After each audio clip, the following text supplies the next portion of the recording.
morning.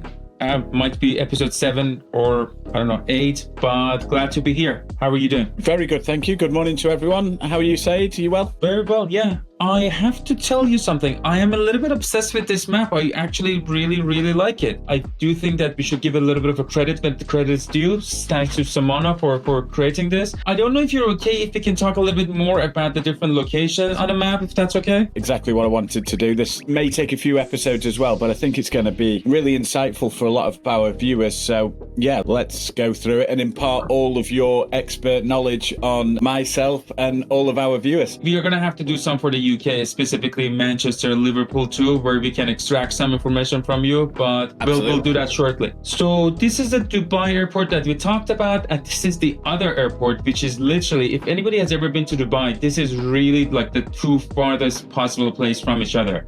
As you can clearly see, this is the Maktoum Airport and there. I wanted to say this, with these waterfront properties, did we ever make it to the Palm Jumeirah? We didn't. Can I just touch upon the two airports whilst we go along? I may well jump in here from a UK perspective, from someone who hasn't got as great a knowledge of Dubai. There may be the question immediately as to why does Dubai need two airports? And what impact does it have buying properties nearer to an airport, or is there a particular airport going forward that you would be wanting to be siding towards? I do have to say this. We've recently bought a home. You know that. This area in proximity in Manchester, there is a place called Cheadle.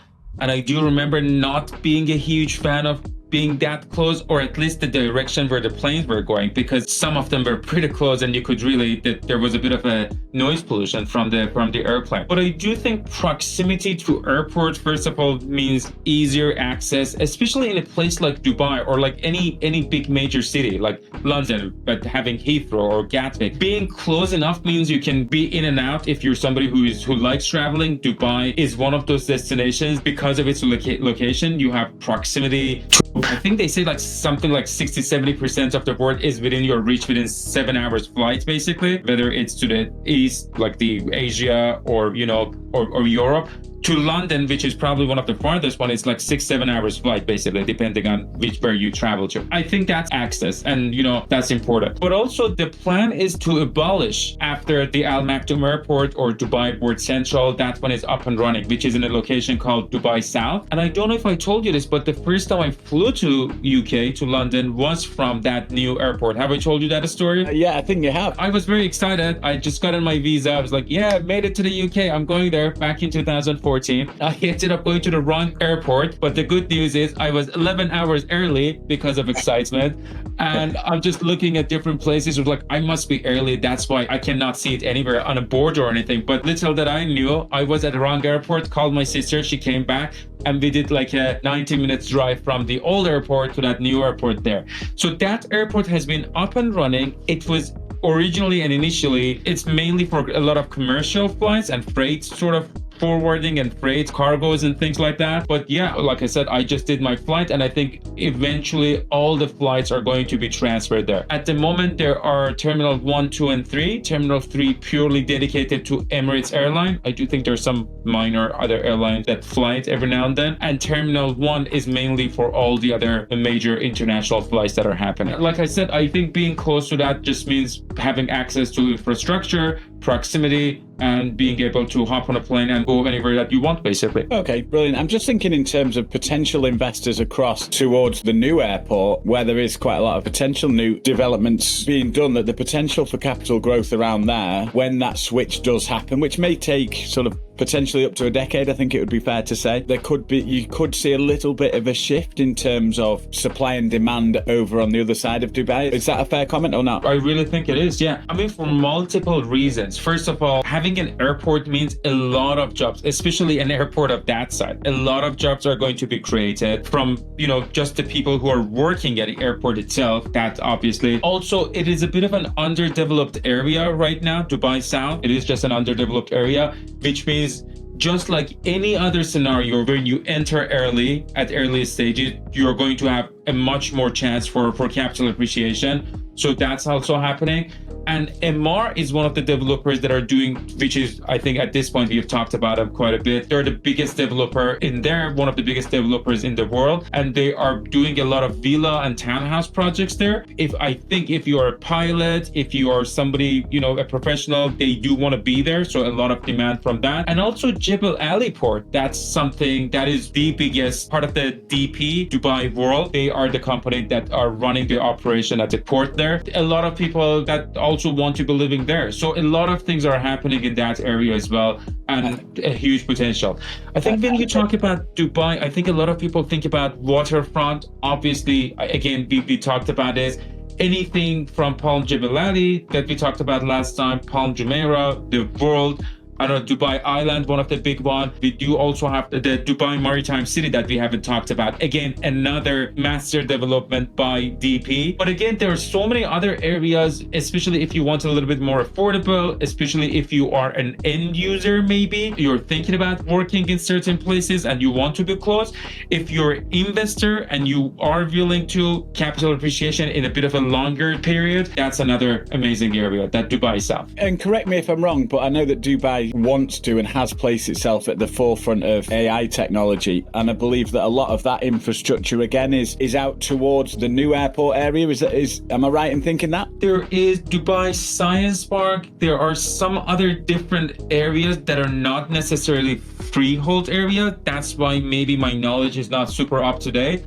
But look, the reality is when you are looking at this map, just naturally, the closer to the water, which is this road, Jumeirah, and then, well, Jumeirah is not freehold, but you have all these parts that are more developed and they're already sold, a lot of them.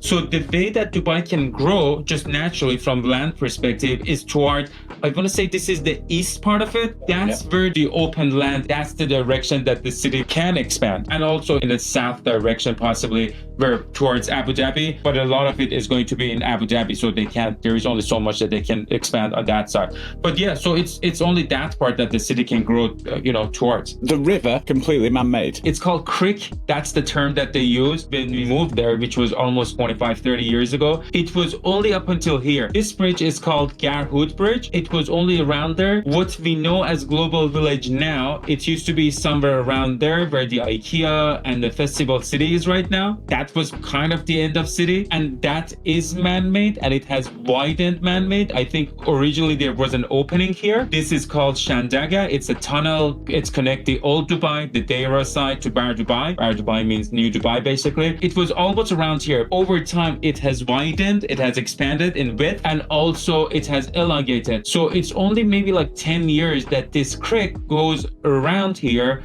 and it comes back to the ocean. This part definitely did not exist. So if you're on Sheikh Zayed Road, you notice that you're gonna cross over a bridge, and this is the part where I actually used to live there. It's one of the big parks there, Safa Park. You can see that, and actually it's a beautiful sight at night. We didn't make it a trip, definitely on next, so I'll take you after the sunset. We've done a good job with the water work and the lighting and the stuff. But yeah, it is man-made too. Okay, yeah. It's something perhaps not that you would take for granted, but for us UK people, knowing how not great we are, let's just say, at construction and development, for what has been produced in such a comparatively short space of time in Dubai is flabbergasting, really. It's phenomenal achievement, and something that I believe everyone should be able to go and see at least once. And if you do go, you do really, really appreciate that there's a completely different way of life to be had in a completely different climate with lots of opportunities. So just taking away for a second the potential investment options, which are plentiful, there is just a different standard of life to be obtained over in Dubai. I did want to talk about one thing here. We did go to Burj Khalifa, and actually after living for such a long time, I've told this to a few people and they're all surprised. This was my first time going inside and going all the way to the top of Burj Khalifa, thanks to Christian. We did that with him and my mom. This is a very interesting area. It's actually very developed. I actually think there might be 3 plots of land that are vacant right now that are available. It's a beautiful view. I don't know if you can share anything about your experience from what we saw up there on a Burj, how it looked to you. And we kind of went at a good timing. It was still bright around the sunset, and then we saw it in a sort of a daylight a bit and also after dark. Yeah, it was a last minute decision, wasn't it, to go up there, and I'm so glad we did, because from someone new in Dubai, it just gave me the context of where we were, where everything else was around it. But yeah, we were really fortunate in terms of our timing, and we went up there in daylight and then stayed up there for a while and saw everything in twilight, and it just highlighted the scale, the size of Burj Khalifa itself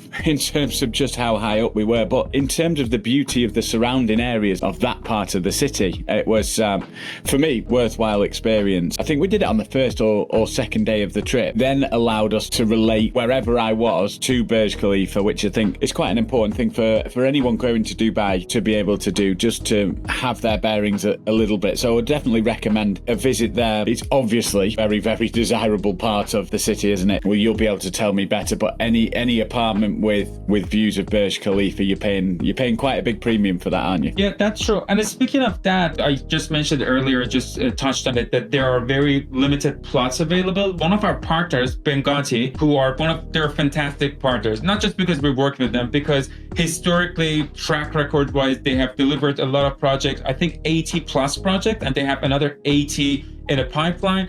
They've had collaboration with the like of Mercedes-Benz, Bugatti, Jacob & Co. So I don't think these other companies also make these decisions lightly to collaborate with a company like that. And I think if you look at their drawing, even the CGI and also the construction updates, it's there on YouTube and on their website. You can see that's the company that really getting worked on. They have had a launch recently, Skyway, in downtown with limited units facing the Burj Khalifa itself. I say limited because a lot of those are desirable and they're gone, but that's also a very good investment opportunity. Obviously the price point is higher because it is downtown, because it is facing Burj Khalifa, but that's something that I would highly recommend. I think any major city in the world, there is one downtown, like, London or New York, and that's never going to change. As much as there is going to be all these up and coming areas and everything, downtown will be unique, limited, and I think it's scarcity and that limited, that finite nature of the land in that area, it makes it a very feasible investment. And next to it, Business Bay, but I'm just going to keep it short now. We've already crossed the 50 minutes. In the next one, we can talk more about Business Bay, downtown, and where would be a good place to have an office in Dubai, if that's something you were thinking about. Fantastic. Thank you so much. That's really insightful. Really enjoyed that. And let's continue the talk tomorrow. Thank you very much, Christian, and talk to you soon. Thank you very much. Thanks, Saeid. Take care, everyone.